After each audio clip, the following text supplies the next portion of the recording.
bacteria constitute the greater part, about 55%, and that is followed by viruses, 23%, parasites constitute around 19%, and fungi constitute a lesser proportion, which is 3%. So we found all these organisms actually with fish, and that is very bad when it comes to the kind of disease they cause. So with bacterial diseases, normally there are generally few disease-specific signs. So you can't just see a fish and you then project that it's caused by these particular bacteria or that particular bacteria because of a few specific disease signs that's associated with infections. So there's always the need for bacteriological investigation, which is very important. Now, when we come to tilapia, I just want to remind you, or maybe say that most of my talk here today is skewed to tilapia. So there'll be some talking about other species, but it's going to basically be based on tilapia. So the bacterial pathology of tilapia, we have a few listed here. These are things that we have found in Ghana. The Streptococcus agalactiae is a major one. Aeromonas is a major one. And the Aeromonas, we have Aeromonas hydrophila, Aeromonas veroni, and Jandia. Edozera tada and other Edozera species is also very common. Flavobacterium columnari is also very common. Pseudomonas fluorescens, Micrococcus species.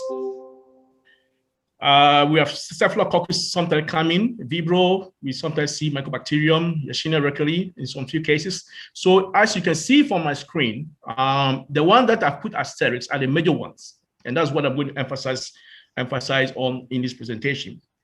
Now, Streptococcosis is a major bacterial disease, as we have experienced in Ghana.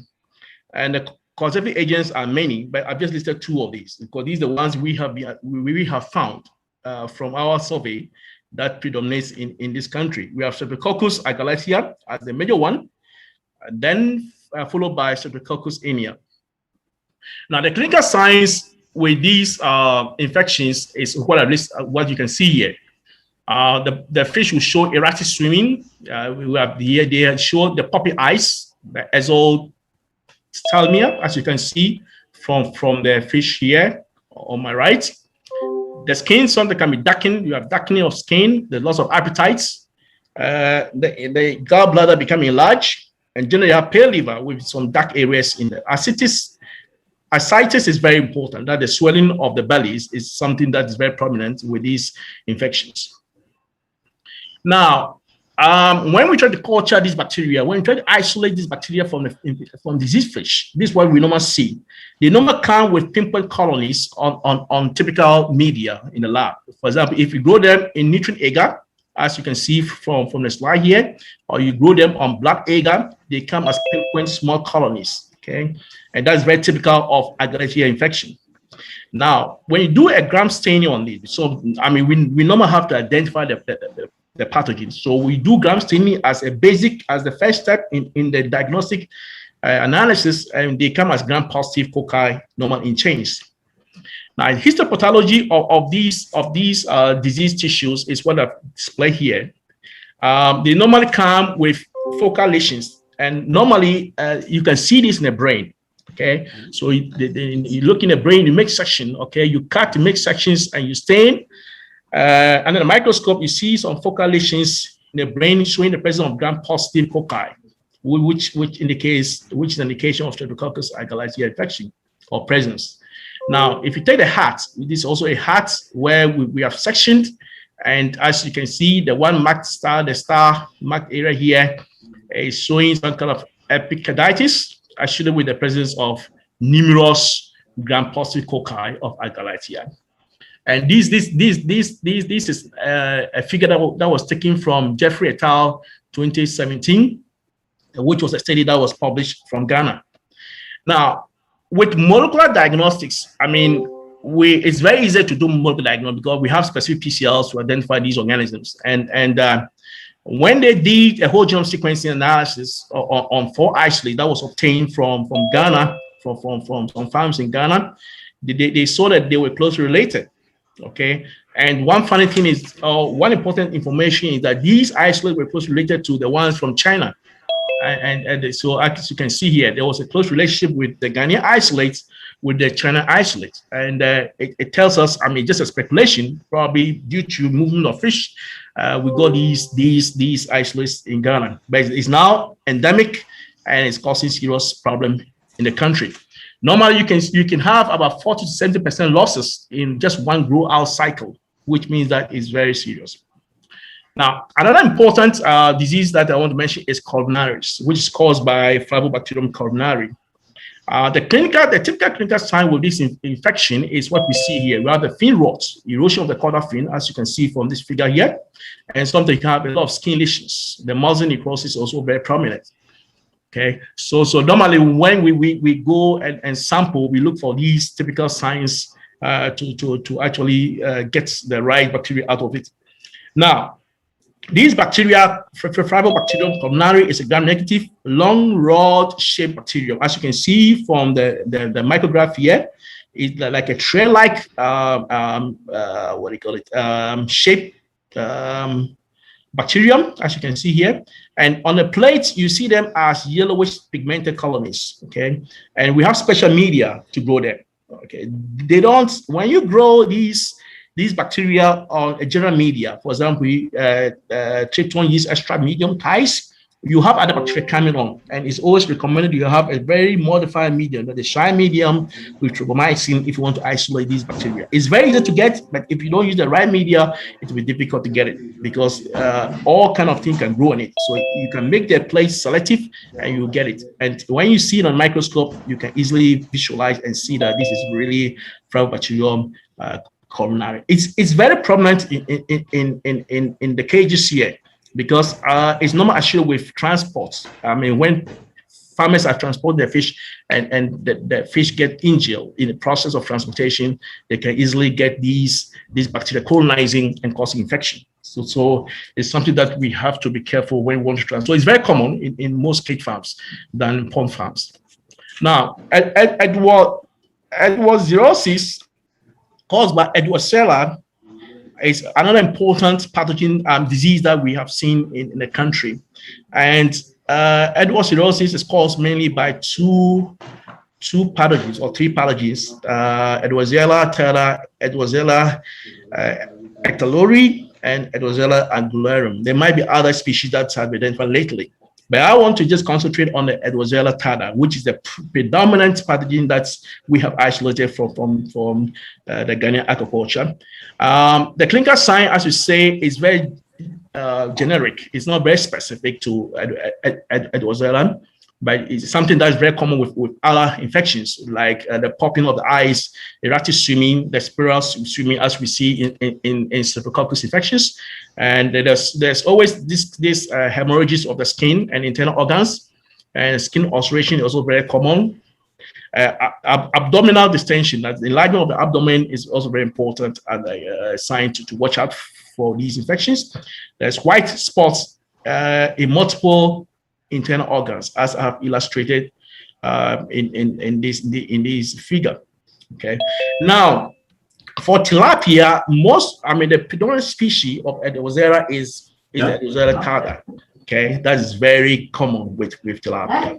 But we also see with catfish that Edozera atlori is the predominant species. Now, until 2012, there was not much reports of Edozera tarda causing infection in tilapia until when my good friend Soto Esteban discovered that. So the first report of Edozera atlori in tilapia was reported in 2012. And this has become very common now, as you can see from these phylogenetic analysis that we have other species of fish that have been infected by these bacteria species. Now, for the phenotypic identification of Edozera is normally gram-negative short rods. Okay, you can easily see that when you do microscopic gram stain on it. And on a plate, it also comes as gray or white non-hemolytic pinpoint colonies that we also use as a primary identification for this organism. It's always negative, okay? And we have different PCRs for these different species, for these two species. Well, Edozera specific PCR for Edozera tarda and Edozera ectolori. We have specific species, so we can easily differentiate it. Okay, and in Ghana, because Edozera ectolori has very similar manifestation as Edozera, like any other infections, is generally being overlooked. So it is something that we have to follow closely to know whether we have Edozera ectolori in the system. But so far, from our survey, what we have been seeing in the Edozera ectolori. Now, another important disease of tilapia is the hemorrhagic septicemia that is caused by Aeromonas. Now, Aeromonas hydrophila is a predominant species that causes this hemorrhagic septicemia. We haven't seen, okay, I'll come back to that, but from our survey, we haven't seen much of the hydrophila, but we see a lot of Veroni and Jandia, and I'll come back to that. Now, the clinical signs is the reddening things, and the ulcers that you see, the lesions you see on the skin. We have diffuse hemorrhages on the skin. Then, of course, the popping of the eyes is also very common, and abdominal swelling. So you see that these signs overlap with other infections. Phenotypically, we can see that when you grow them, culture them on blood plate, they come as alpha hemolytic creamy colonies. And these particular media, the M9 inositol substrate, is actually used selectively for the Aeromonas hydrophila. So if you want to capture Aeromonas hydrophila, it's very important we use this selective media, the M9 meo inositol, and that is shown. And you can visualize, do a gram staining, and you see the short rows, as we say. But one thing about Aeromonas is that there's always misidentification. Misidentification is very common.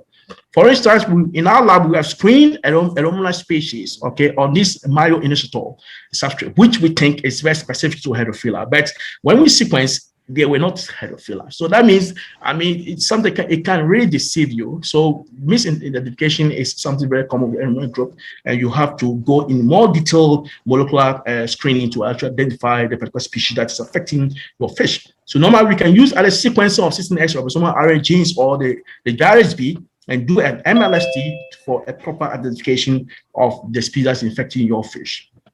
Now, what I've talked about is about the bacterial infections, okay? But we also have viral infections, as indicated from our first slide. The viruses are predominant, are also very important when we come to aquaculture, tilapia aquaculture.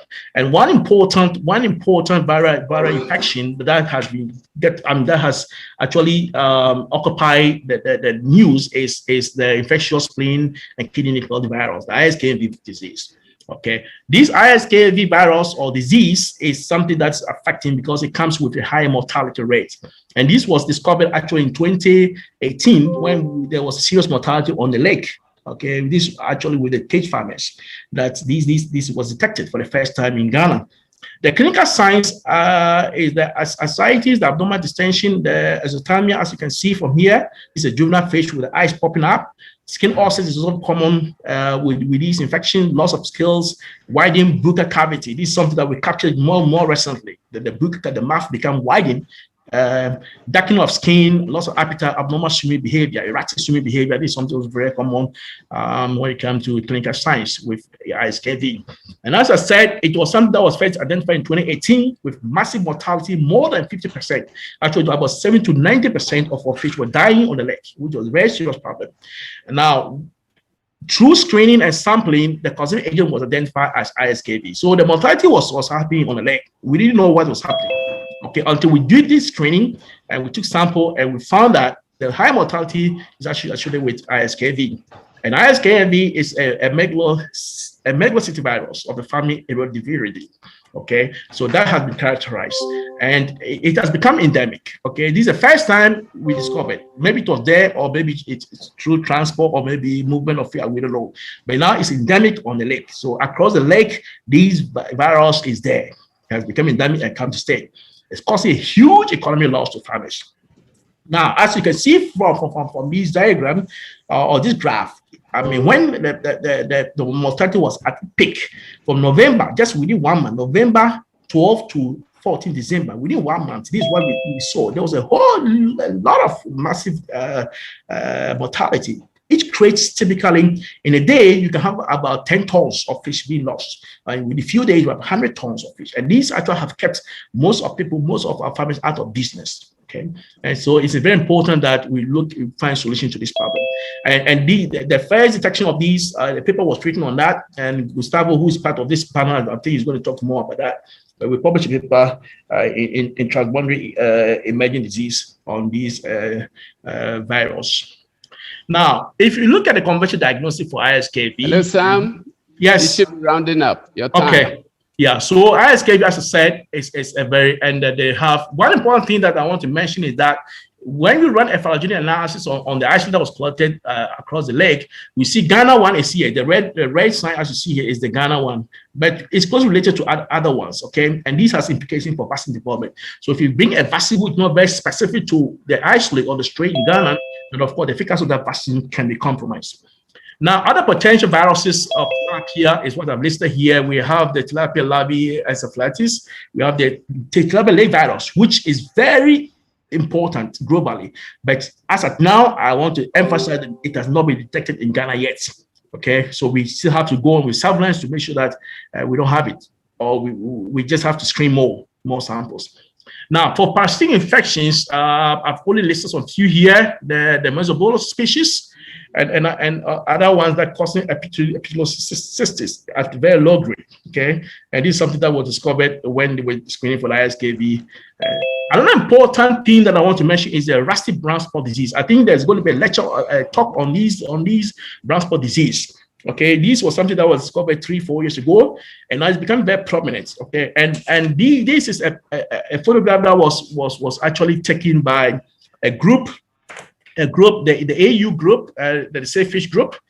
They are working on these brown spots, but we started working on these 2-3 years ago, and we had a master student work on this. And we tried to understand the etiology, but right now we don't know the etiology. But it can be virus, I mean, it can be parasitic, it can be fungi. We have difference on fungi. It can be bacteria or maybe mixed infections. All right, but this group, the AU group, the Safe Fish group, have identified 6 of parasite infections in these brown spots fish, which is very important. So we still have to go and look more to understand the etiology, what's actually causing. And this is actually associated with ponds, concrete ponds. It's not with cage farming, the cages. It's not with tilapia red in cage, but tilapia red in ponds. It's very prominent, and we have to look more to that. On this note, I want to thank everybody. I want to thank people listening to me right now. But special thanks go to the director of my center, Professor Gordon Wandering, who had bought into these fish diagnostic idea. And Tim Wallace and William Hanks from Ridgeway Biologicals have been they actually got me into this survey with looking at diagnostics, looking at the pathogens across the lake water. Richard Pally and David Jeffrey are people that I'm working with now on the ISKB project. We have a PhD working on ISKB now. Koficho, Dr. Kujo is part of this panel, and Duncan, I really appreciate the help and the interaction we have had so far. AU Safe Fish Projects Ghana team working on the rusty spots is very recommended, or is really appreciated. This that you share with me. The Fish Commission is also acknowledged in this meeting. On this note, I want to thank you all for listening to me and say welcome from any question that you have for me. Thank you. Thank you, Dr. Samuel Dodu, for your presentation. The questions are reserved to the end of the 4th presentation, where we would all go into the discussion phase. And so without much ado, I would want to introduce the 2nd speaker for this afternoon session. He is in the person of Dr. Gustavo Ramirez Paredes, and he will be talking on solutions to fish disease outbreaks in West Africa. Gus, as he's affectionately called, is a doctor of veterinary medicine who graduated from the National Autonomous University of Mexico. His dissertation was on local red tilapia population, PAGO, UNAM.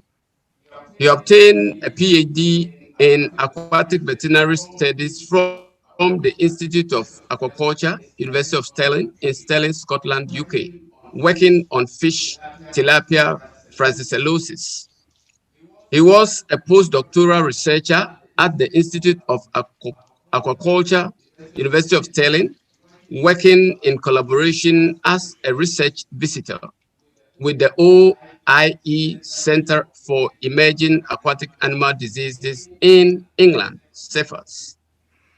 He has published over 15 papers in aquatic animal health and fish vaccinology, topics in peer-reviewed international journals, and is active reviewer for journals such as Journal of Fish Diseases, Diseases of Aquatic Organisms, Aquaculture Research, Emerging Microbes and Infections, Frontiers in Microbiology, Bulletin of the European Association of Fish Pathologists, Microorganisms, Vaccines, Pathogens, among others. Goose is a member of European Association of Fish Pathologists, American Society of Microbiology, and International Veterinary Vaccinology Network.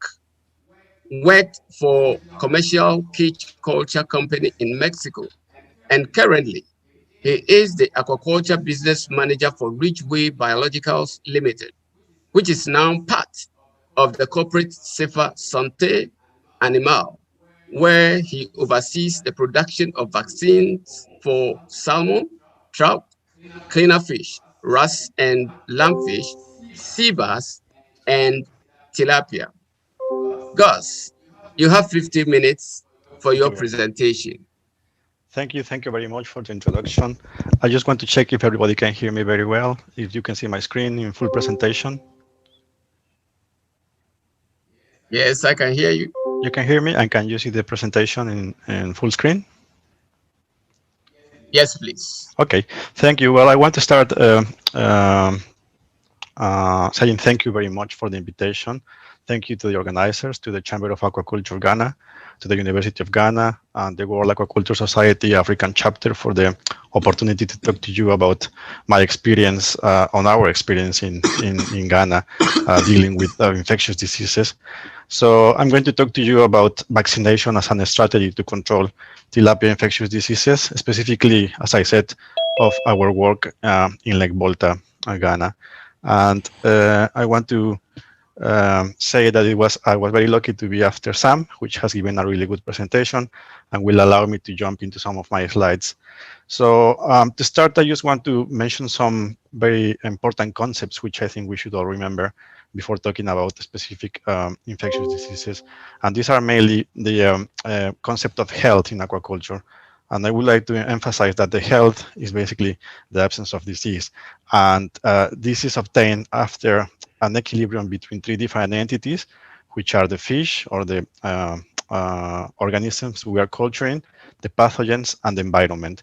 And we should never forget that the break of this equilibrium will cause the disease. So speaking about infectious diseases, we have mainly bacteria, viruses, parasites, and fungi. Lagos, can you speak up a bit? Yeah, can you hear me better there? A bit louder. Yeah, is it better there? Can you hear me there? Yes, please. Yeah. Okay.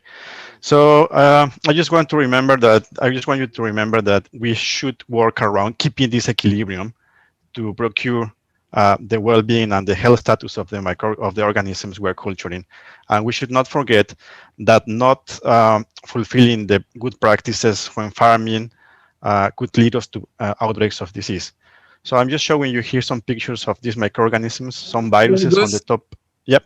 Hello, Goose. Yes. It appears your line is breaking. Is it? So if you can, yeah. I don't know. Let me check what could be going on. Is it better there? Okay. Yes. Yeah. Yes. Yeah, but I can hear you clearly. Okay. Good. So just to remember this, we should always work around preventing the outbreaks of disease, and keeping in mind these very basic concepts, which are important to understand the interactions between the elements of this. So keeping the equilibrium is what we should work around. Trying to prevent rather than cure is always preferable. So as I was saying, I'm not going to talk today about other diseases. I've just been looking at many resources which are out there, and I'm just summarizing many of them here in this slide. So You can go back to it and look at them. There is plenty of resources to learn about tilapia diseases and strategies to control infections in the aquatic environment. So please take some time to go into these websites, which I have summarized for you. They are all very useful. They have a lot of information. Some of them are more specifics for professionals in the aquatic veterinary field, but some of them are for the wider public. So please take some time to go and look at them. I was just listening yesterday, this one by Dr. Jeff and Brandon, and it was really good. It's a series of seminars which was given over the last couple of months. So take your time to go and read more about the information which is out there regarding not only infectious, but other diseases in tilapia and in aquaculture. So this is a list of the main pathogens which we deal normally in the aquaculture, in the tilapia aquaculture environment. Most of them have been properly, very well reviewed by Sam in the previous presentation. So I'm not going to go into detail on them. I just want you to be aware that there is a list, a big list of pathogens which can affect tilapia, and we should be aware of them. I think for me, the main message I want to emphasize is that these pathogens do not work alone most of the times, or I would say never. So these pathogens, at least in the tilapia environment, are always present in co-infections. So there is always interaction, as we saw in the first slide, between these pathogens, which can cause different issues. Some of them are summarized here, for example, failure of vaccination.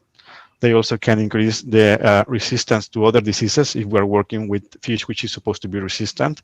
And they can also increase the severity of the infection and cause higher mortality. So it's very important to keep this in mind. The pathogens or the infectious diseases in tilapia are normally caused by a series of pathogens interacting between them, normally primary, secondary pathogens, opportunistic pathogens. So keep this in mind, because this is relevant when we are talking about the strategies to control and prevent these diseases. And on the right side, there is a list of the most commonly seen clinical signs when you have outbreaks of disease. Again, properly reviewed by Sam. And again, here's just to show you that when you look at the diseased fish, specifically diseased tilapia, it is very, very difficult to say that this fish is affected by X or Y disease, because normally the clinical signs are shared by all of the diseases and are shared by all of them when they are in co-infection. So that makes it even more difficult.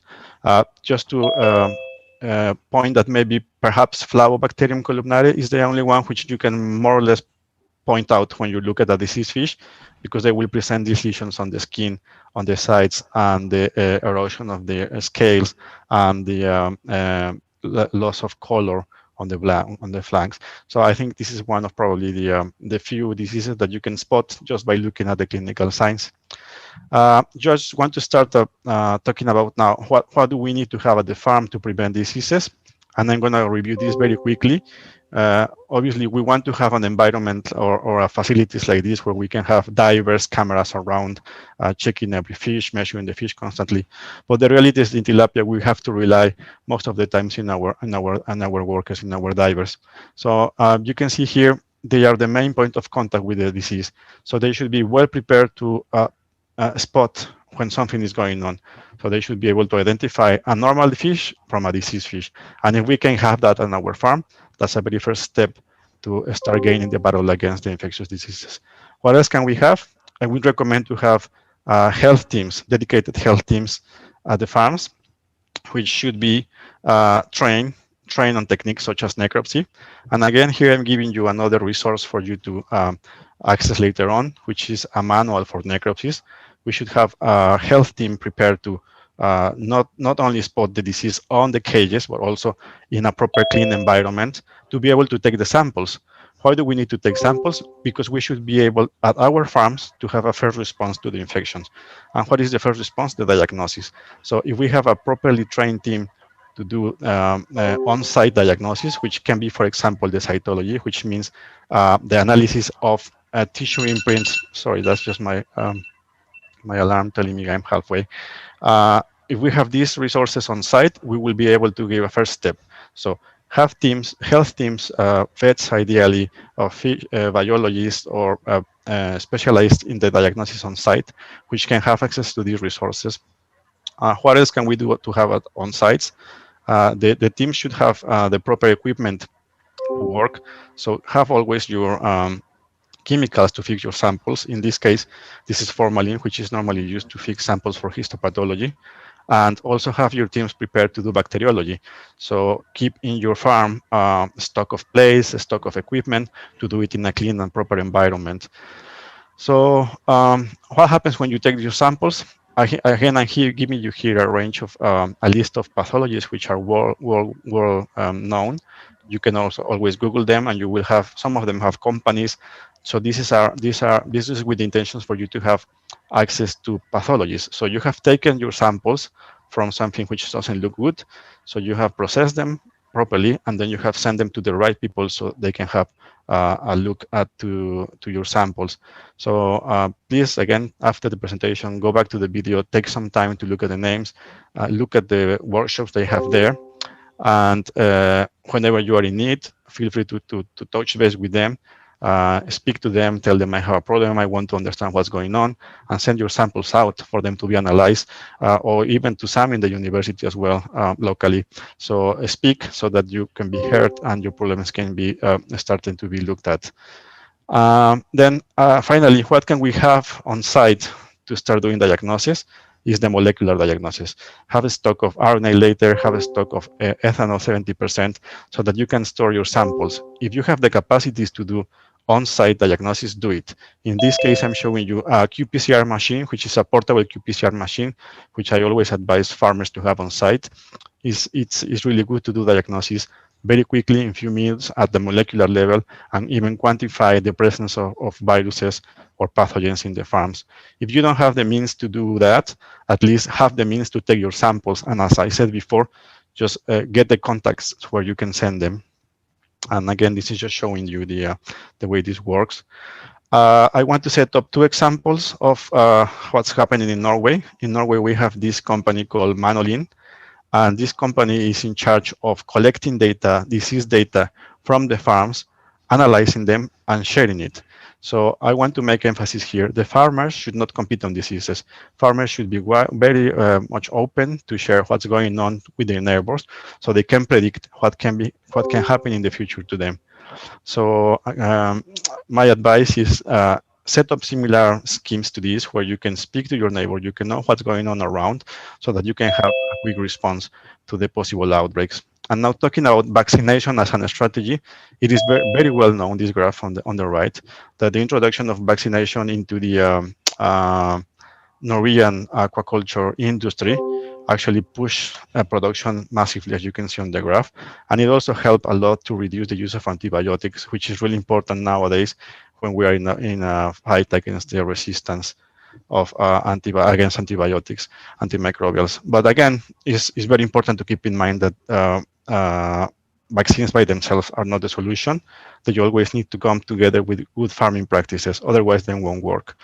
And this is a very complicated slide on how vaccines work. I don't want to go too much into the molecular mechanisms behind. What I want to make emphasis is that vaccines, basically what they do is introduce the pathogen to the immune system of the fish. And we have to think about this like the pieces of a puzzle. So imagine two puzzle pieces getting together. We need to have that properly, so that all the mechanisms that will follow this connection will allow the fish to set up an immune response, which will protect them from the infections in the future. There are various types of vaccines in the world. There are licensed vaccines, autogenous vaccines, and you should have a look into the options that you have available locally. But why I want to talk to you about the autogenous vaccines and why I think it's important. And I think it's important to have this because, as we know very well now, the pathogens keep evolving and keep changing. So we need to have a quick response to this evolution, which normally happens when there is pressures on the sites. The differences between the license and the registered and the autogenous vaccines is the time they take to develop one of them.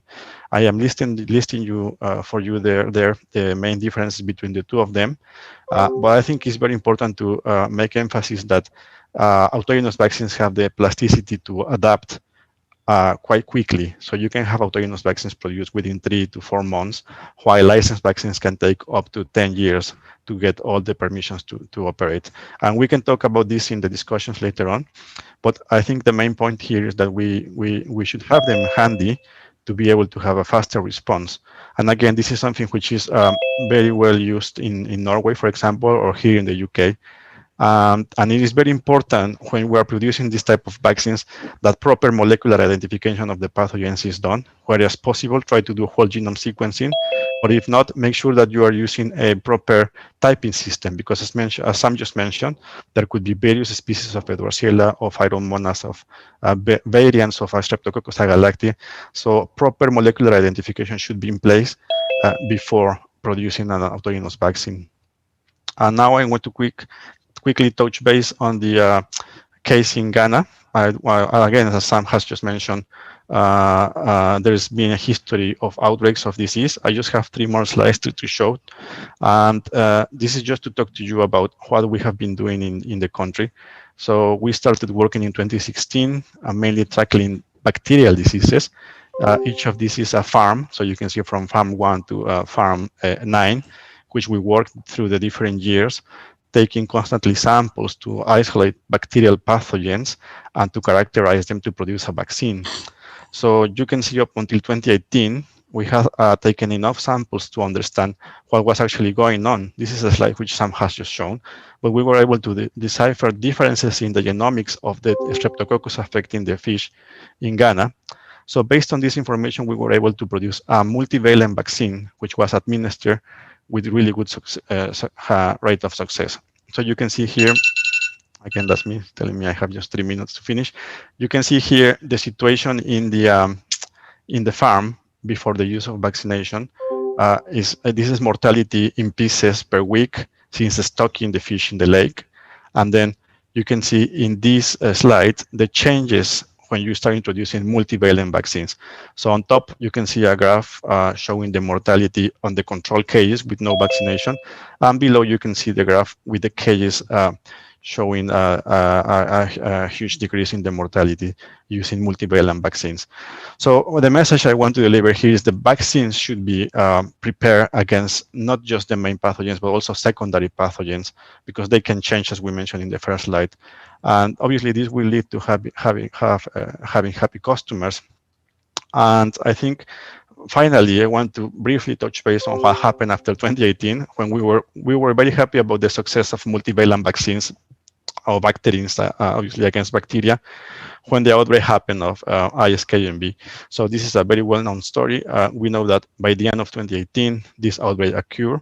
And these pictures I'm showing you are from the papers we have published. And again, if you need a copy of the paper, I can easily hand you one. But the key message is what I said before. If you have the right contacts, you will be able to find the right solution. So thanks to the collaboration with CIFAS, we were able to do the proper identification of the histological lesions, which led us to the isolation of the virus. So we've been working on developing our own tilapia cell lines, and we were able to culture the virus. So what we can offer now is a technique to isolate the virus from the disease farms on the sites, and then produce a vaccine against that. And as you will see, you will read on the paper, we have done proper identification at the species level using the OIA techniques and other protocols. And as you mentioned, this is something we published last year, and is there available for reading. And so what I think should be the strategy for vaccination in Ghana, I believe, should be a mix of immersion and injection vaccines. Immersion ideally is given to the fish when they are very small, and I believe this should contain the virus and the bacteria in separate administration to allow the immune system of the fish to set up an immune response against the different pathogens, the different type of pathogens, and then posteriorly an injection with a combination of both. But again, this will depend on the situation at each different farm. Each farm can be a different case. And my message is try not to reinvent the wheel. If there is already a legislation for autogenous vaccines in Norway or in the UK or in the US or elsewhere in Canada, use them as a reference in Chile to adapt to what's going on in your country. And I think with that, I would like to finish saying that all the pathogens will need regular sequencing to monitor variants, the appearance of variants, and then adaptation or modification of the vaccines to those new needs or new emergencies. So I think I just finished on time. Thank you very much. As I said, I'm working now for this company, for Ridgeway Biologicals, which is part of the SIBA group. We are based in England. I'm talking to you now from Oxford in England. And just to explain, the logo is a trackway, which is here in England. They always ask me about the logo, and it represents the Fitton White Horse, which is a prehistoric hill, which is here in the Oxfordshire. And if you have any questions, I hope that I can answer them in the discussions. And yeah, that's it. Thank you very much, Gus. Thank you for your presentation.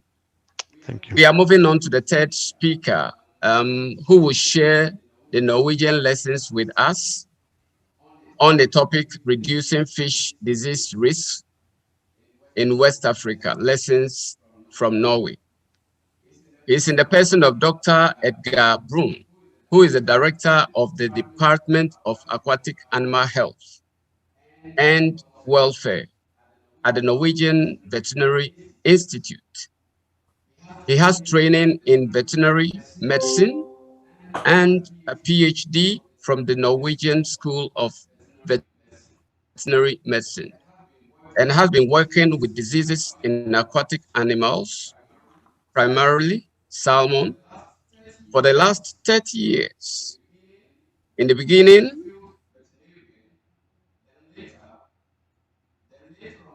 yes, thank you very much.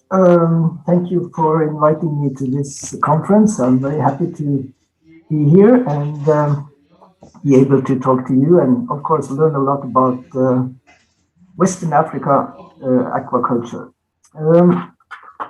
I got this title, Reducing Fish Disease Risk in West Africa. Obviously, I don't know West Africa that much, so very much of my talk will be on general concepts and based on Norwegian experience. Interestingly enough, you talked about aquatic animals, and I put this slide in yesterday just to emphasize that aquatic animals are animals, and with that I mean that they can be exposed to a similar situation that any terrestrial animal do, and we have to treat them and take care of them in the same way as terrestrial animals. The only difference is they are living in water, and that makes them a little strange to us, but they are still very important to look at them as animals. And there are a lot for aquaculture, at least intensive aquaculture is a very young industry, and there are lots to learn from the terrestrial side. The title was about risk. So what is risk? There are actually two ways you can look at it. It's probably the likelihood that you can get injured by some exposure, and people doing gambling know the risk of losing money, for example, and such things. But in this setting, I would say that risk is more in the risk assessment concept. Hello, Dr. Edgar. Yeah. I think you intended to show us the secondary monitor, but I think you're rather displaying your primary monitor. Let me see, how can I do that?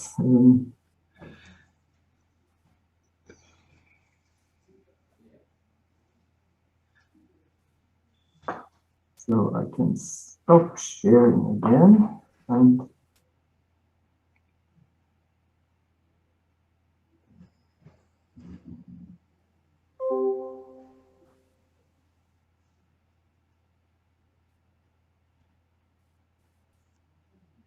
is this better? Perfectly. Perfect. Okay, perfect. Sorry about that. Sorry. Okay, so you can continue. Sorry. Yeah.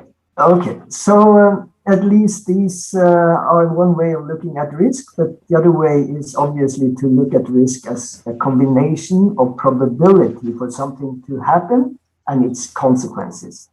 So you look at probability, or often use the likelihood word, as consequences, and that is the risk. So that is my sort of introduction to this talk. So risk or risk estimation, many of you know this matrix where we put probability or likelihood on the y-axis, and the consequences on the on the x-axis, sorry. And in here, you can actually look at likelihood from very unlikely and upwards to likely something is happening. And on the same side, you look at consequences, that it might be very small consequences, or you see quite serious consequences. And in this way, you can get a picture of the risk of something happening, of a hazard being introduced. And then you can start looking at allocating resources. So this is a common way of using this matrix that also, of course, has a lot of shortcomings. So reducing risk, we can then think of lowering the probability of an event or hazard occurring, or we can lower the consequences. Because we see here where the consequences is low, but if the probability is high, then we get into a consequence that may be taken very seriously, and also vice versa. So having this sort of combination of likelihood and consequences in mind is important when we talk about risk. So health management to reduce risk. As I said, talk a little in general. And there is one concept I just like to focus, and that is biosecurity. Biosecurity can embrace a lot of things, but this is a very simple way of looking at it. It is to do whatever is possible to protect your animals from getting infected and develop disease. It's the probability and the consequence. And that is in concept the biosecurity. We can talk a lot about different concepts and measures and so on in biosecurity, but this is the primary goal. And that will then answer the title of the talk, how to reduce the risk of disease. The epidemiological triad is quite known among most of us. And earlier speakers have also mentioned this, and it's the balance, or you can put it here down in the middle, the balance between the environment, the pathogen, the agent, and the host. When this balance is disturbed, then you can tip the balance towards the agent and disease occurs, or you can improve the conditions of the host, either that it is less susceptible or that the environment is becoming better. Then the host can, to a greater extent, defend itself against pathogens. And we have to realize that most diseases are a combination of these, and fish, robust fish in a good environment may be infected without developing disease compared to fish that are infected with the same agent in a bad environment. So this combination of looking at environment, host, and agent is extremely essential. And this, of course, goes mainly on endemic diseases, but exotic diseases or emerging diseases are maybe more into this, but even there, you have to look at this sort of triangle and balance it out. So this is a very important concept of disease or reducing disease risk. And just to emphasize, when we talk about aquaculture, that the environment is often looked upon as the water, the site. And this site, if it's bad, then the stressful situation on the fish will increase. And then we can tip this over here. So this is a very important concept. And just to put a little link to Lake Volta, which is a really highly exposed lake from biological material. it is important in that situation to look at the capacity for having aquaculture in such a lake, or even in a pond. When the environment is changing, then disease can more easily occur. This is also the same concept, just to make it a little bit more visual, I would say, but it's also been mentioned by the previous talk.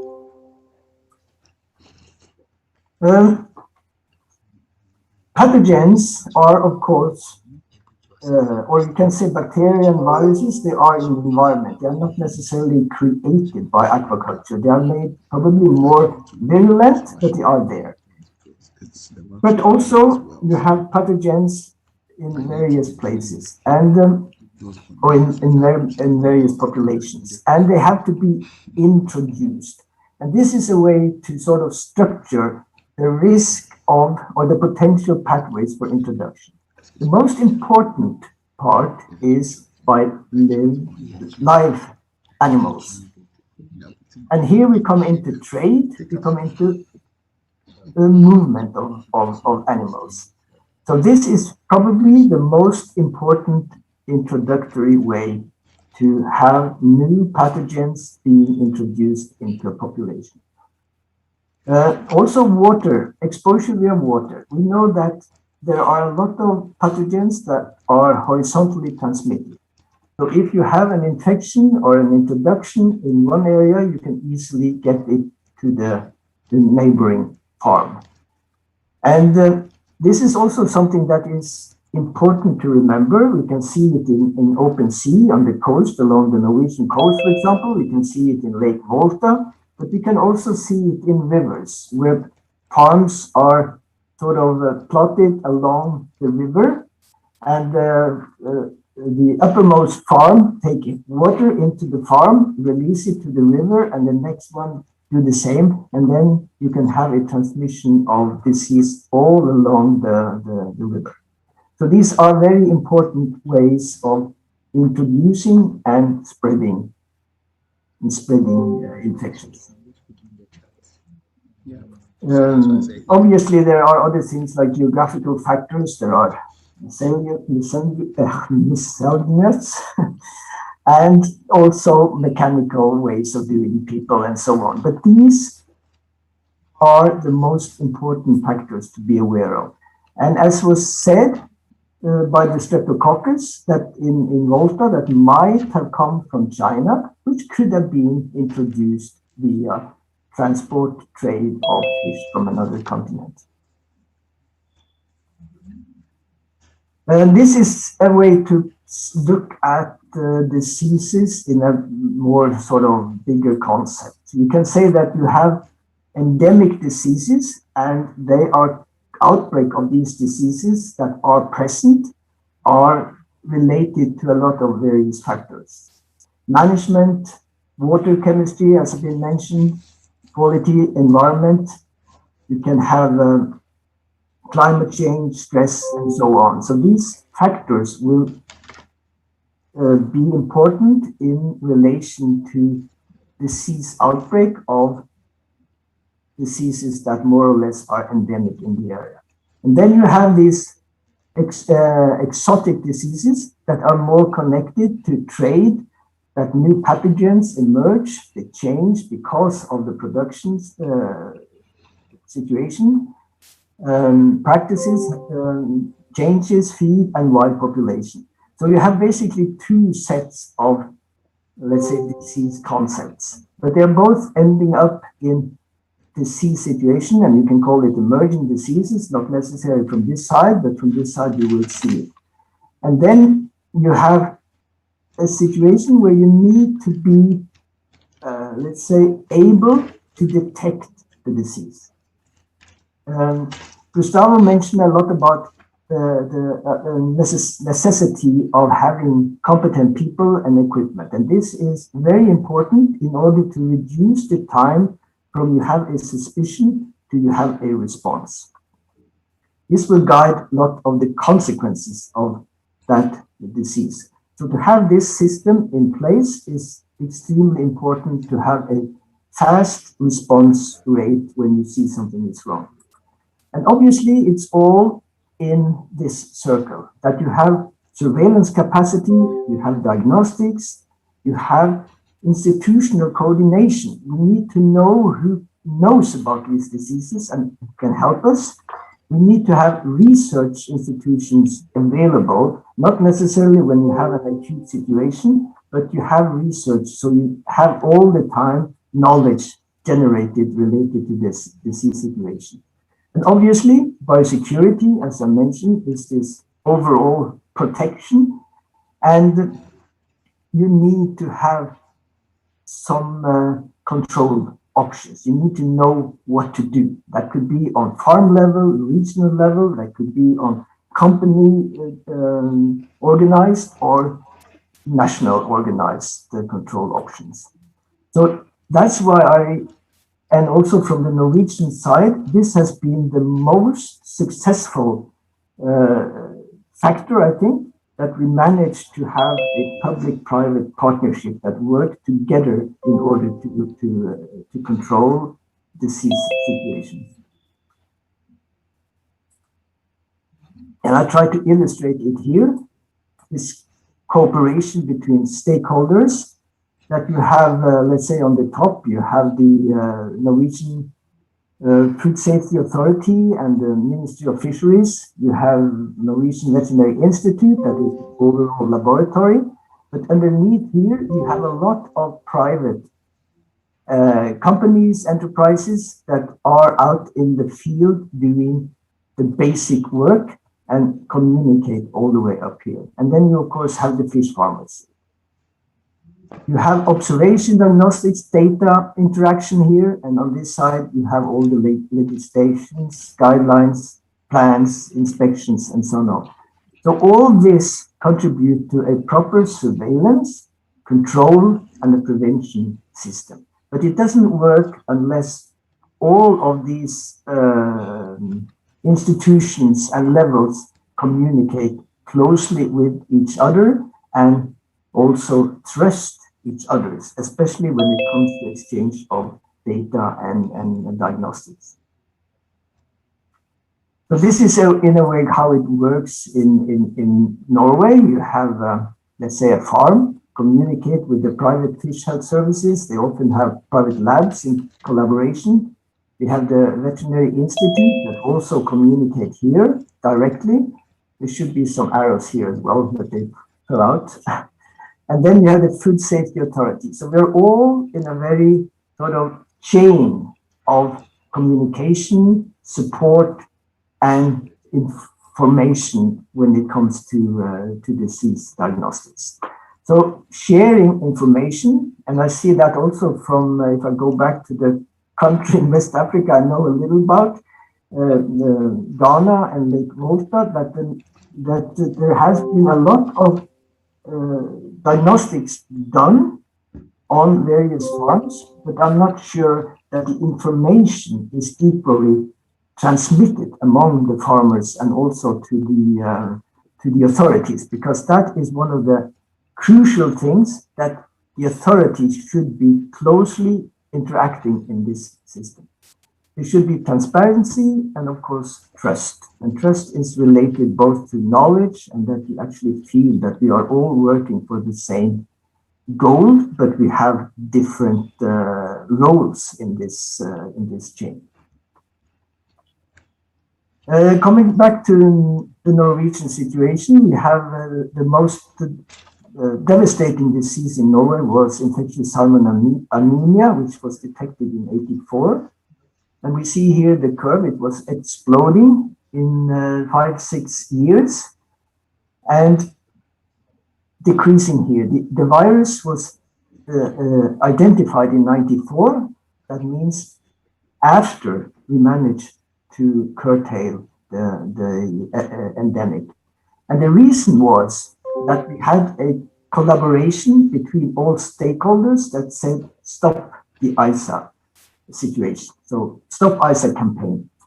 Everybody engaged in aquaculture went together. What can we do?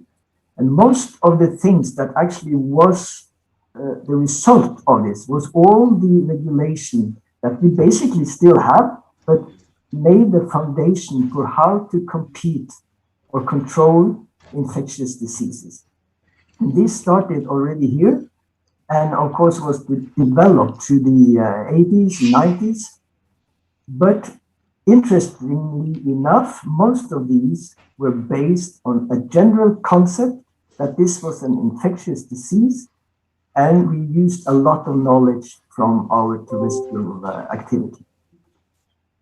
So this was, and you see it goes up and down. We never managed to get rid of it. This is for 2004, but I could say in last year it was also here. So it's been sort of up and down between 1 to 20 cases. And that is why we haven't really aimed to eradicate the disease, only to control it. Obviously, there was also other diseases occurring, bacterial diseases, and the main ones was vibriosis, cold water vibriosis, tuberculosis, and some others coming up in the late 90s and 20s. For these, we had a lot of, used a lot of antibiotics. And this curve was mentioned by Gustavo as well.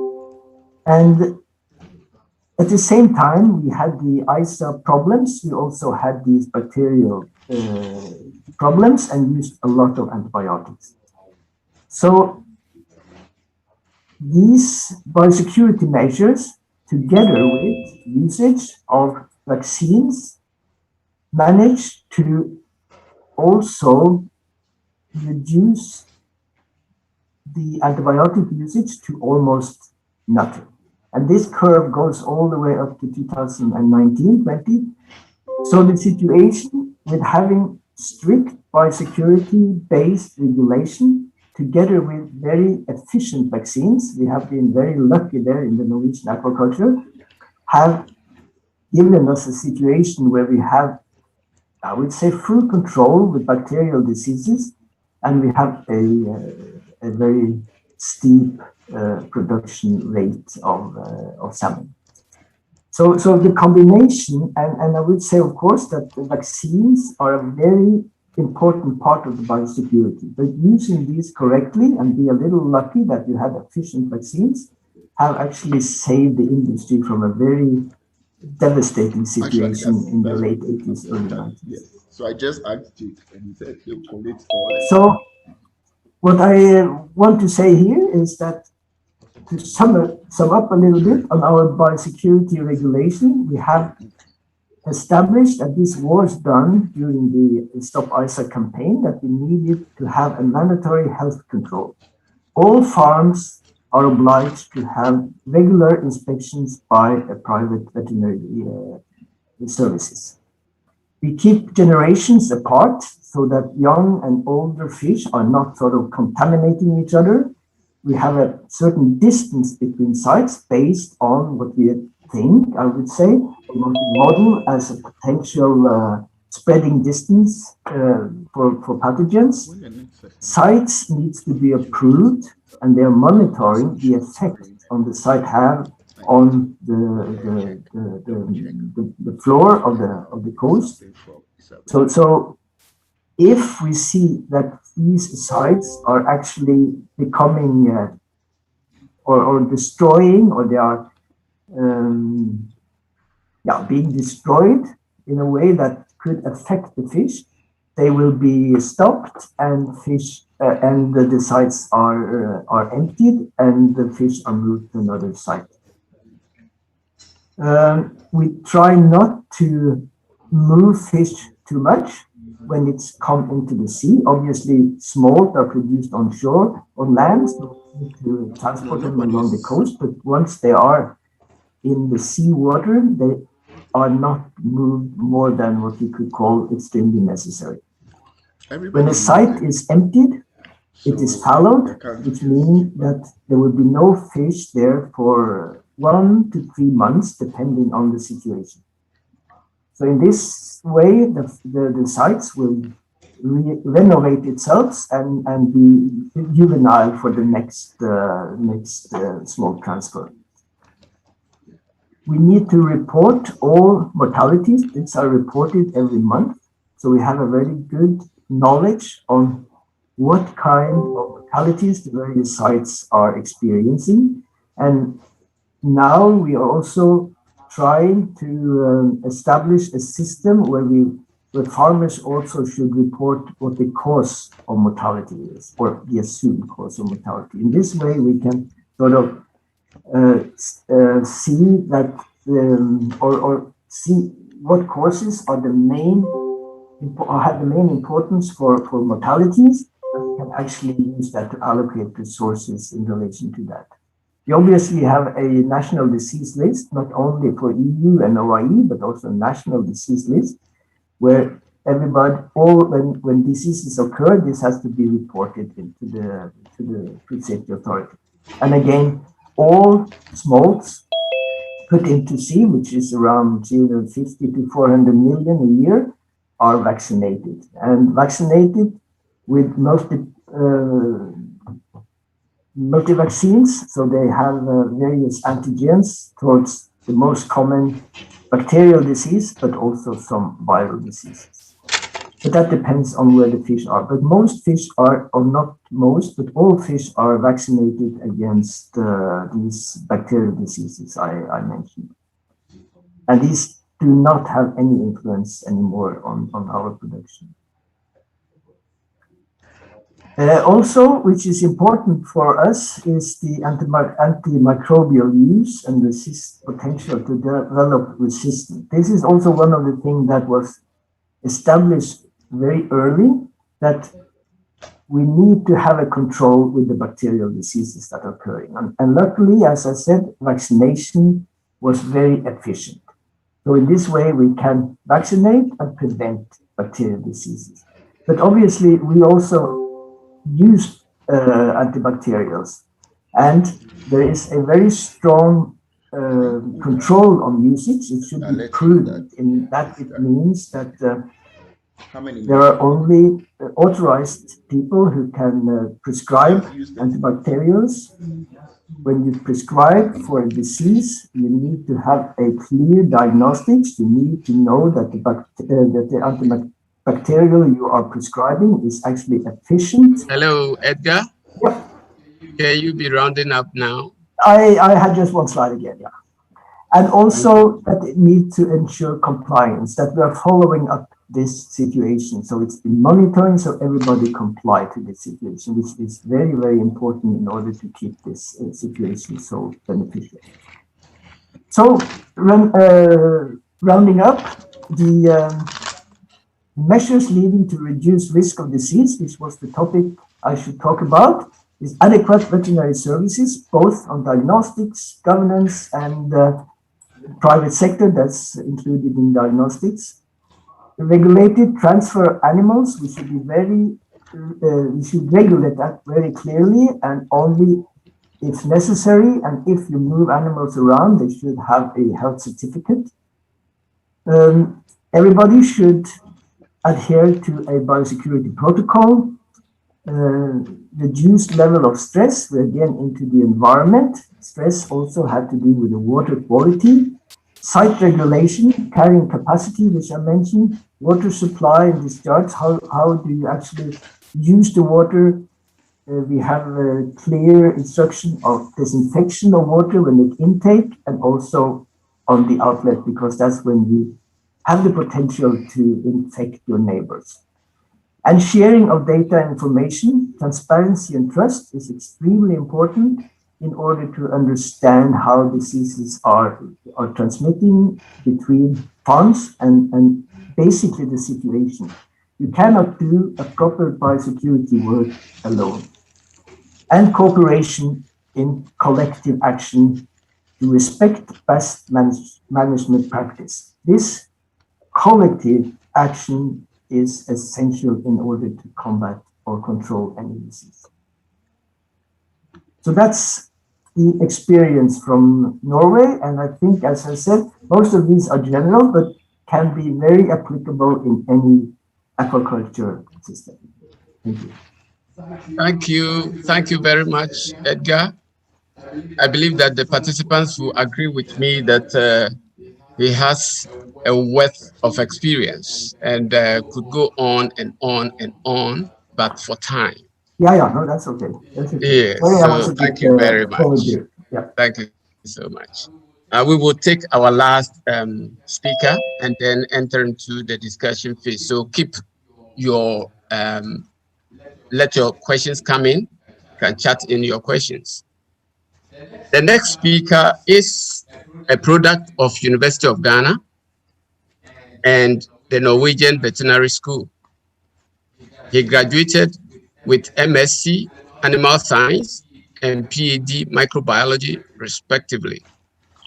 He worked as a research scientist at the Norwegian Food Research Institute before joining Denal Biotech as developmental researcher, senior researcher, and research manager. Upon further training at the Norwegian Business Executive School, he joined the Norwegian Veterinary Institute as head of microbiology in 2002 until he took up the new position as special advisor in the Department of Fish Health and Welfare in 2019. He was responsible for the Institute's international projects within the aquaculture sector. Since 2015, Dr. Kujo led the Norway Ghana Tilapia Initiative, Nogati, that worked to promote Ghana as a bilateral country for the Fish for Development program and contributed content that became an integral part of the program in Ghana. Under the auspices of Nogati, supported by NORA and Norwegian Seafood Council, trained 12 Ghanaian veterinarians and fisheries officers in aquatic animal health management in Norway. Dr. Kujo is the focal point for aquaculture for the ongoing Fish for Development program in Ghana and 2 additional projects involved in capacity building in education, research, and environment and fish health management in Ghana, Kenya, and Nigeria. Dr. Kujo has 15 minutes on this virtual platform to do his presentation.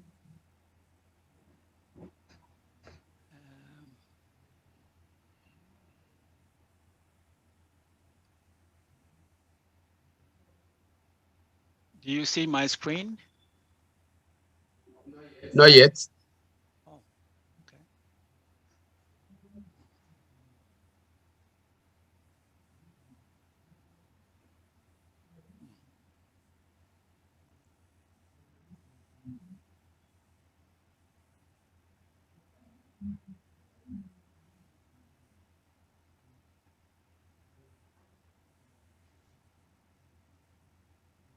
Do you see my screen now? Yes, please.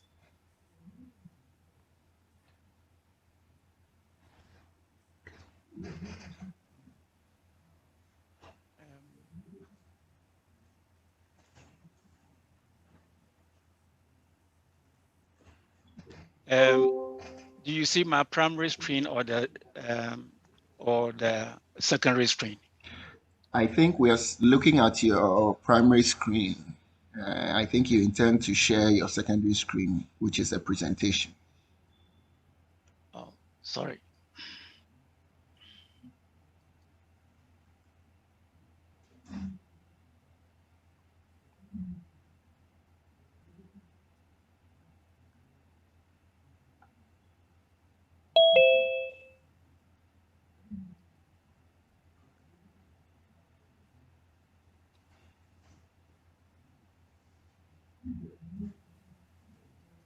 Yeah. It's okay now? What's happening? Yes, but not the presentation mode. Yeah, I'm trying to click on the presentation mode, but then it's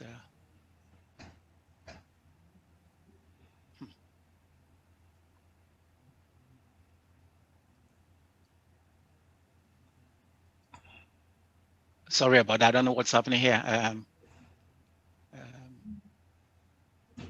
Okay, but I think you could go on with this. Wait a second. Let me stop the sharing and try it once more. I don't know what is happening. Sorry. Share screen.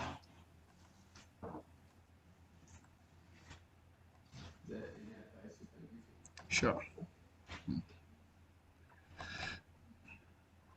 Share. Okay, it's yes, you have it now. I have it now? Sure. Okay, just a second. Yeah, it's good. It's good now. Okay.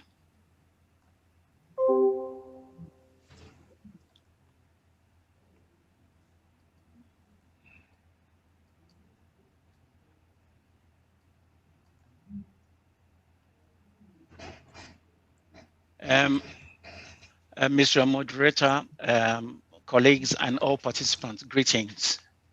I wish to thank the organizers of this conference for inviting me to participate. I commend them for the bold step in initiating this knowledge sharing gathering and their choice of theme for the conference: fish health and diseases, history, status, lessons for the future. My given topic: fish health management in West Africa, the role of research and training is apt precisely because training is very important at the lower levels where education of researchers is paramount in resolving the challenges of the industry that can help improve fish health management in West Africa. As a way of acknowledgement, most of the picture annotations I used in this presentation, except those taken with my own camera, were from the internet, taken under the Creative Commons license. I duly acknowledge the work of these diverse contributors and I appreciate their waiving of their copyright for the fair use of their work freely without profit.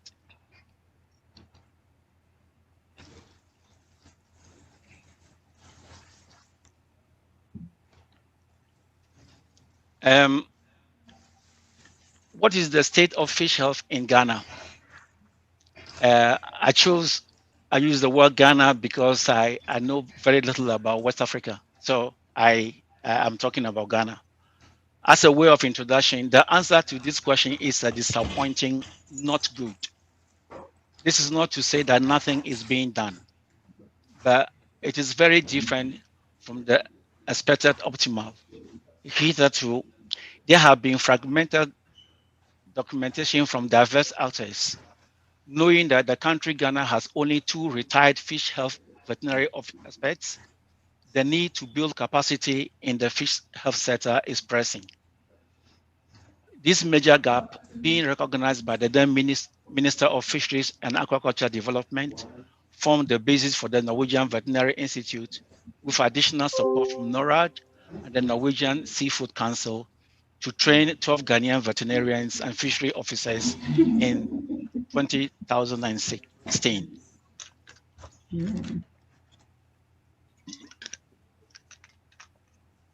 The aim was to use the trainees to form the nucleus of a fish health management delivery service in Ghana. For our part, it was our anticipation of the current Fish for Development program in Ghana.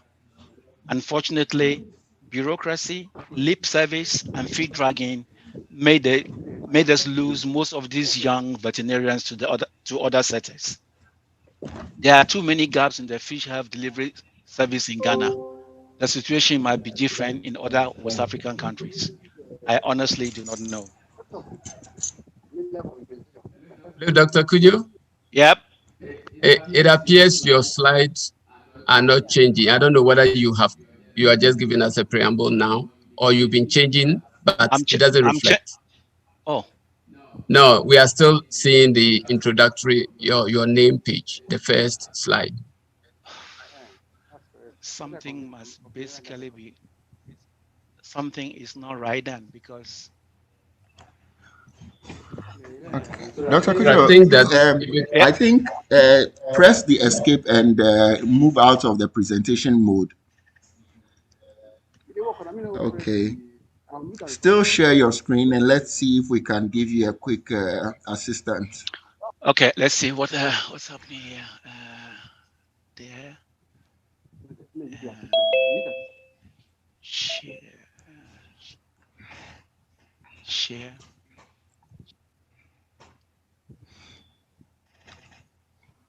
Presentation mode. Okay. We now see the splitted one, but if push comes to shove, we can manage with this. It's just we would. Do you see? What do you see? Do you see the background? That's the primary monitor, which shows the current and the waiting slide. Oh, okay. Okay. I'm sorry. So sorry about this. Okay. Let me share. Go back to Zoom. You can actually have the presentation without going to the presentation mode, if that's okay. Yeah. Let me. That's okay.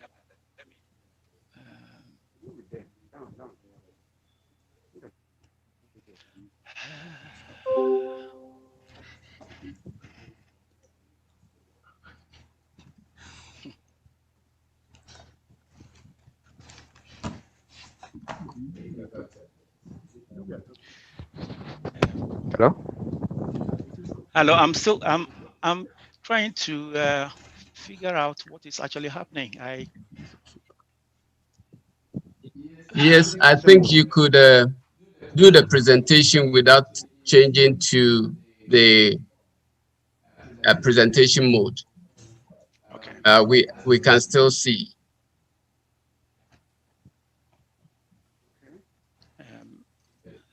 It's become smaller now. Yes.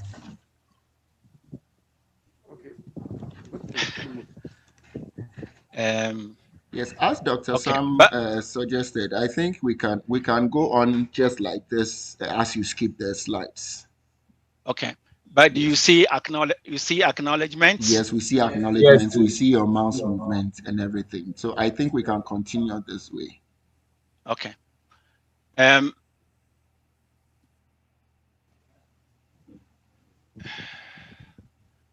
Okay, my next slide is the aquaculture is a multidisciplinary, multi-actor enterprise. All stakeholders need to work collaboratively to achieve a sustainable industry. In the Ghana Blasters team, every player on the playfield play a specific role with or without the ball in collaboration with the teammates to achieve success. So is the situation in aquaculture that is supposed to supplement the dwindling fish catches from the sea and to provide necessary protein source self-sufficiently to enhance the nation's food security and improve livelihoods. Like football players on the field, farm staff must be observant to record every mortality and associated factors that might have contributed to the death. While overstocking with the aim of maximizing profits is a fish welfare issue due to the associated stress and eventual mass deaths, understanding every aspect of the industry is the only way to optimize operations. Herein lies the need to educate and train people at all levels in addressing the challenges of the industry, particularly the health of fish. Aquaculture biosecurity is fish health management, as Edgar clearly illustrated. Fish health delivery is a collaborative effort. It is not the sole prerogative of veterinarians. Mandated institutions have specific roles to regulate aspects of the industry, for example, Water Resources Commission, Environmental Protection Agency, and the Fisheries Commission. Farmers, regulators, inspectors, officers, fish health experts, research scientists, and laboratory technicians must come to a rescue under a coordinated umbrella with a clear role definitions and properly established reporting routines. The role of the epidemiologist in bringing meaning to the reported and or collected data from surveillance programs and continuous monitoring of biosecurity measures will help reduce significantly incidents of diseases. Coordination, cooperation, and shared learning is key. All stakeholders must cooperate in a coordinated manner to solve the problems of the industry, to make it profitable and sustainable. This means the industry players and regulators have the shared responsibility to ensure that operators do not have any adverse impacts on the environment.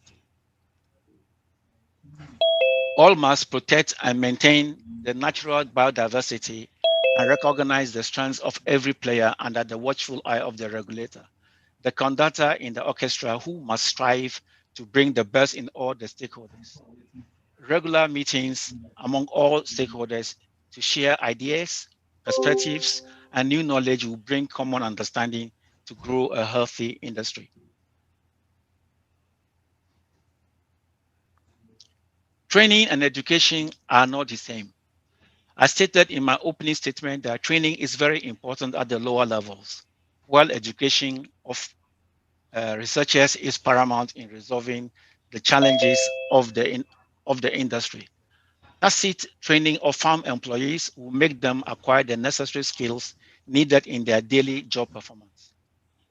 Education of researchers will provide the analytical base and enable them to connect the dots to provide the necessary knowledge base for overall operations. I am not an educationist, but the topic elicits strong emotions precisely because I feel any type of education must be tailored to fit the living environment set within the culture it purports to serve. Anything else can be perceived as a strategy with a dark ulterior motives and or misplaced priorities. Training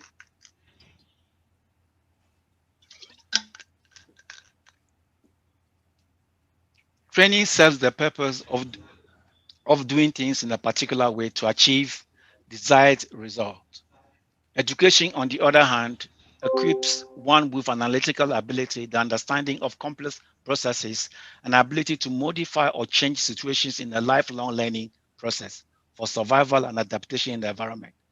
For fish health management, these capabilities must enable us to address the challenges we face in our sub-region to make aquaculture industry profitable and sustainable over the many generations to provide livelihoods and promote socioeconomic development for the population at large.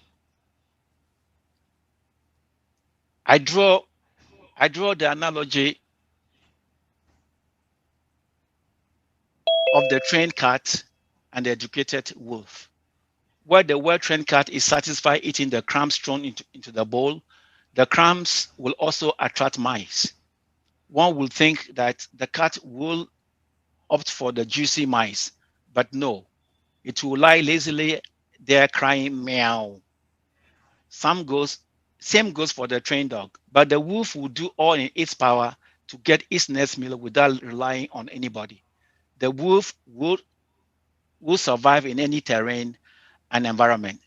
Trainers and educators must inculcate in our youth the ability to think outside the box, adapt and adopt workable solutions that best fit their peculiar environments and circumstances.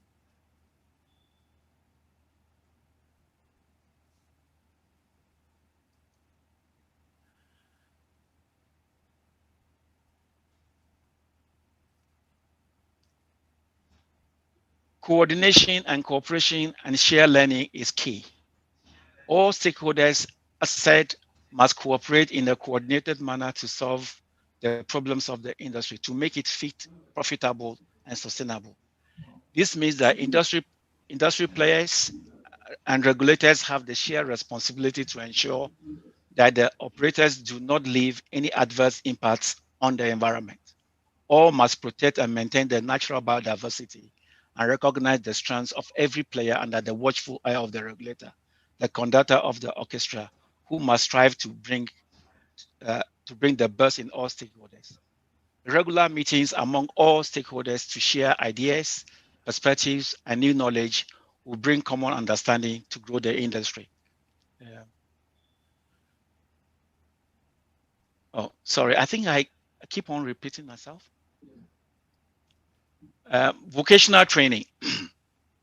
Vocational training provide the youth a set of technical skills that can be employed in diverse fields as well as in aquaculture. Plumbers, welders, carpenters, laboratory technicians, etc. Staff required in aquaculture must be trained at all levels to understand why they do the things they do and the consequences of their operations if they do not follow the laid down procedures. Proper education and relevant training will make all better understand the role in the complex scheme of things of protecting and making a living from the aquatic environment by adapting to the changes through knowledge-based reflections that will make all responsive to perceived threats and challenges in the industry. Training must provide practical and theoretical knowledge on aquatic animal health management through short courses and workshops. Exactly. So Among we such just have training 17 courses minutes. are fish health management plans, understanding of infectious diseases, their spread, prudent use of therapeutics, importance of farm management journals, fish health economics, safety and quality control of aquatic animals as food, and maybe sampling plans. A healthy student-teacher relationship creates a cordial atmosphere for shared bi-directional learning that reinforces trust and builds confidence in both parties. This makes learning activity fun. The role of research in any commercial undertaking cannot be underestimated. Research must be relevant and designed to solve the problems of the aquaculture industry. Research must generate new knowledge and come up with innovative ways of doing things cheaply and efficiently. Lessons and new knowledge gained must inform management decisions. The education of researchers, the dedicated core scientific staff that specializes in specific but complex areas of aquaculture and fish management paves the way for success in the industry. You learn to do things based on knowledge and not by the heart. Shortcuts can be expensive, but properly researched and validated processes will ensure that management risks are mitigated.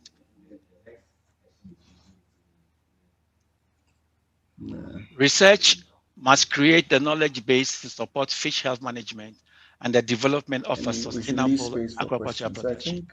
Research findings and their dissemination create awareness to protect a country's aquatic biodiversity and prevent infectious aquatic animal diseases. Research elicits appreciation and understanding of occurrence of diseases in the aquatic environment among veterinarians, para-veterinarians, and fishery officers, and last but not the least, politicians. Simplified research communication makes understanding of measures of surveillance, control, prevention, and diagnosis of infectious diseases in the aquatic environment easy for all and sundry. Comparative research makes it easy to understand the pathology of aquatic animal diseases. Would you want to all the above will enhance the competence and capacity in the fish health management, improve the systems for fish health management at the industry and governmental levels, and then improve competence and procedures in aquatic animal health diagnostics, acquire knowledge and experience to serve as a learning base on health challenges in tropical aquaculture, and then develop a network of diverse experts working on tropical species. Now, research funding mechanisms. Research being the mainstay of aquatic animal health, it is a necessity that the industry collectively design a mechanism for funding aquaculture-related research.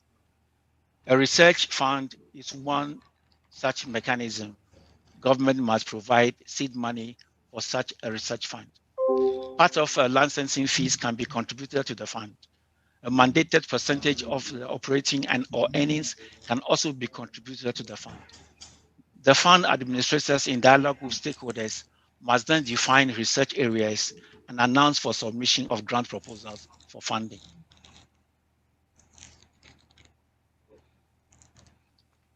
The Fish for Development Program in Ghana. The Fish for Development Program aims to empower the competent authorities, in this case, the Fisheries Commission, to be in a better position to manage and regulate both the marine fisheries and an aquaculture industry in a sustainable manner. This will help promote socioeconomic development. For the purposes of this presentation, I will limit myself to the aquaculture component of the program, which must be managed also in a sustainable manner. Emphasis has thus been placed on improving regulatory framework for protection of the aquatic environment, improving fish health management, and lastly, improving data collection and monitoring of the industry. The program emphasizes training of staff of the Fisheries Commission and stakeholders through organized workshops. To compensate for lack of education on research, 2 additional projects have been commissioned. The first one being the Aquatic Animal Health Research and Education, or what we say AHA. This project is led by WorldFish, with Norwegian Veterinary Institute as the main partner.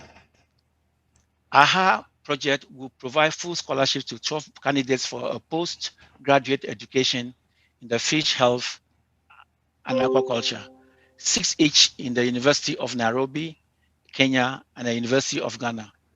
In addition to the project will provide practical training of candidates in aquaculture at the WorldFish Training Center in Abasa, Egypt, and then provide intensive training courses for small-scale farmers, extension staff, researchers, policy and regulatory authorities.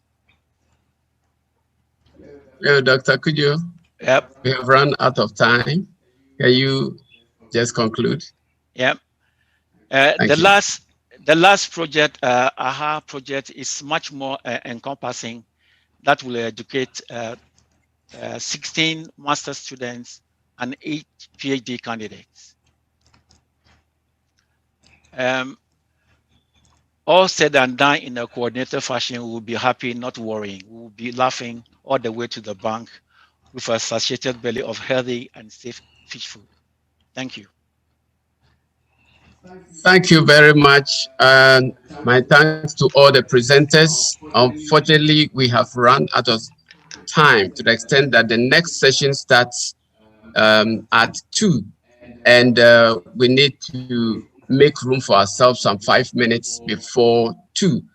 And as a result, I would want to quickly call in the representative of our sponsors in Ghana, WISH representative in Ghana, in the person of Mr. John Mozoro, if he can give us a word from the sponsors.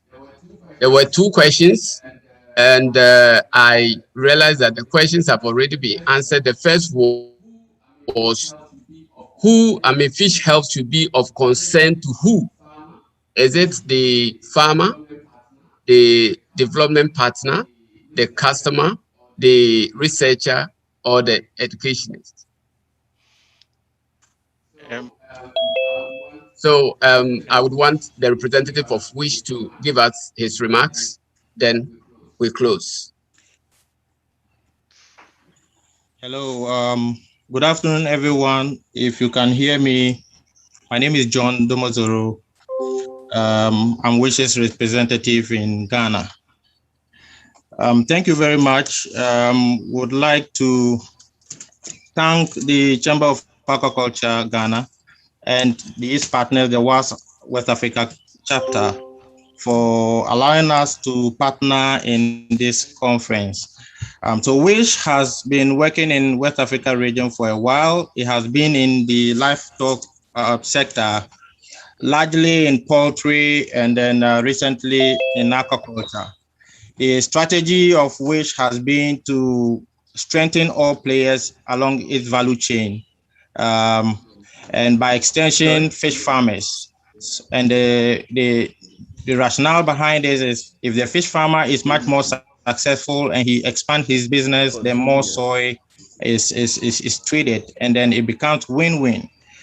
So Wish is doing this by offering technical expertise to the aquaculture practitioners in feed mills and in fish farms. We've done this by helping farmers make water quality assessment, providing some fish health advisory services for farmers, and also feed management. Okay. And so part of our successes in the past 1 year of running operations in Ghana and Nigeria, Senegal.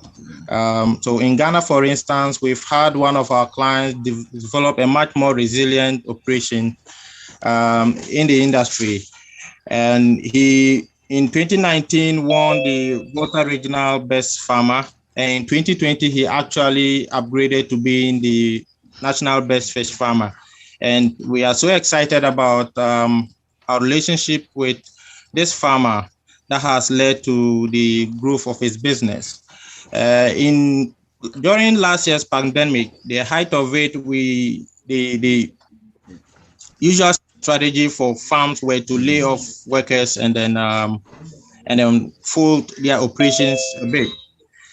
One of our clients we are working with, we are proud to say, did not lay off even one of the over 150 employees they had. And this is partly because of us being available to them, being with them every step of the way, providing their feed management advices and infectious diseases advices, such that they were able to curtail the feed expenditure and then manage a break even during the period. Hello, so John. We have run out of time. And so we want to thank you very much. We want to thank the sponsors for this session, which is Wish. We are very grateful. And we want to also thank all the presenters for their wonderful presentation, this very important session of our conference. And to all the participants, we say thank you. And the next session comes just 5 minutes from now, and it is on women and youth. Let us make it a point to also link up and be part of that. Thank you very much. Thank you all.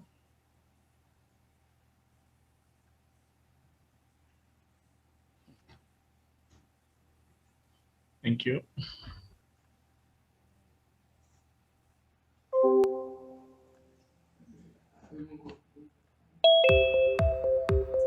Do you see potential for economic progress that also improves human and animal nutrition in countries with some of the fastest growing populations in the world? Do you want to partner to find solutions for the protein gaps found in Africa, Asia, and Central America? If you can join us in capturing business opportunities in nutritious foods and feeds, then stay tuned. Visionary U.S. soybean growers founded the World Initiative for Soy in Human Health, or WISH, as a program of the American Soybean Association. We are committed to strengthening agricultural market systems in developing and emerging economies in order to improve food security and build long-term demand for U.S. soy. Our work supports businesses, governments, and non-governmental organizations from Guatemala to Uganda to Cambodia to introduce nutritious foods and feeds that grow their businesses and economies. Hello. At WISH, we focus on regions where U.S. soy markets don't exist yet, blazing new trails in new sectors around the world. For example, WISH has made significant impacts in Central America by partnering with companies that use U.S. soy to manufacture more nutritious foods and beverages. In Asia, WISH partners have expanded their businesses by putting U.S. soy in fish feed for the first time.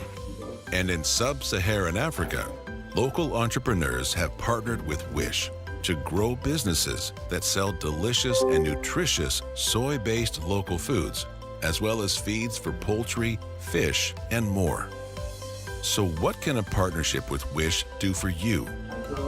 Working on behalf of U.S. soybean farmers, Our goal is to create global partnerships and provide new opportunities for businesses and entrepreneurs that expand the potential for trade. Our approach is designed to increase demand, fuel economic growth, and connect entrepreneurs. The best part is that we do this at no cost to you. So how does it work? Thanks to decades of accumulated knowledge, we tap into expert resources to educate, mentor, and network to help your business grow both in size and through the latest innovations. Thanks to our soy experts, who are deeply connected to the regions where we work, we offer you face-to-face education and technical expertise. Working in developing and emerging markets, we identify market sectors with real potential for growth